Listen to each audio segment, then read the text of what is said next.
Hello everyone, welcome to back my channel. I hope everyone is having a wonderful day.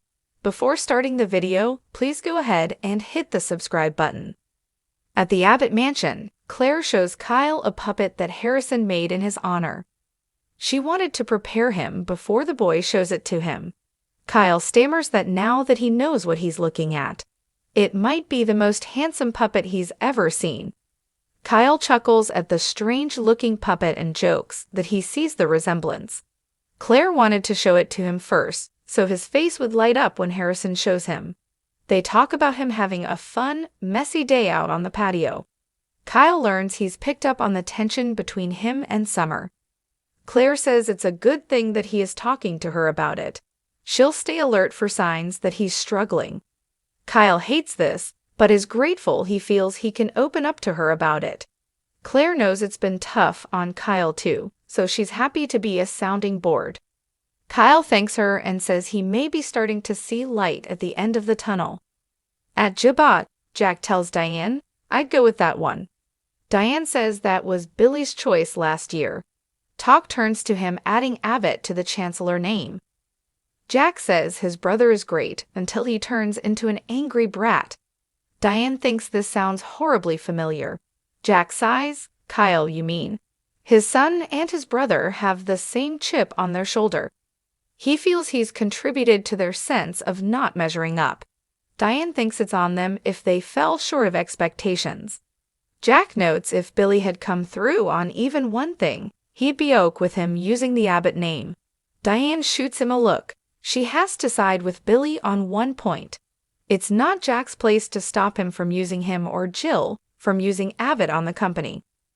That name belongs to Billy as much as it does to you. Jack says he never claimed to hold title to the Abbott name, but his father's legacy means everything to him. He just wants the name used in something worthy of its reputation. Diane scoffs that Billy's hardly going into his venture planning to fail. Jack cites his track record. He doesn't know if he can help himself. Diane hopes he surprises all of them because she wants Kyle to come back to Jabot, and a crowded C-suite seems to be a problem for their son. Jack doesn't need any more problems. Diane warns there's a conflict looming with Victor. Word has it Kyle's been seen ducking into Newman Tower after hours. Jack snaps that this is classic. Victor cozying up to the people closest to him when he smells blood. They figure Kyle is knowingly working for Victor, the man who wants to take them all down. Jack says it makes him sick to even think about it, but they'd be naive not to consider the possibility. Diane feels it makes sense that Victor's the mastermind pulling the strings, but Kyle was angry at them and may just not want anything to do with them. Jack says it doesn't explain the late-night visits to Newman. She's back to the theory that Victor owns Glissade. Jack finds this all repulsive. Diane asks if he still thinks letting Kyle fail on his own is still their best course of action. By the doors at the club, Billy complains about being cornered by Victor. He has a meeting with Lily. Victor says Lily's talking to Nikki, and what he has to say won't take long. "I understand that you've rejoined the big leagues." He says CEOs get together to talk business if he feels qualified and invites him to join him in the lounge. At the table, Lily asks Nikki if she knows what Victor wants to talk to Billy about.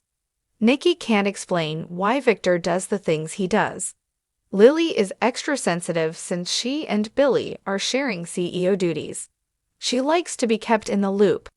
Nikki says Victor feels such loyalty to Chancellor given that Catherine left it to him. Lily points out he sold it to Jill. Nikki says he wouldn't have if he thought it would wind up in Billy's hands. Lily muses, "Yeah, I didn't think that was going to happen either when I signed on." Nikki wonders if the two of them can make things work this time around. Lily respectfully asks why she's so interested. In the jazz lounge, Victor tells Billy that the rumors he's planning to go after Chancellor are lies. Billy wonders why he's so testy. Are the rumors bothering him? Victor thinks his concerns are obsessive. Billy tells him he's not scared because he won't succeed. Victor chuckles that he has no use for Chancellor. Billy's not buying it.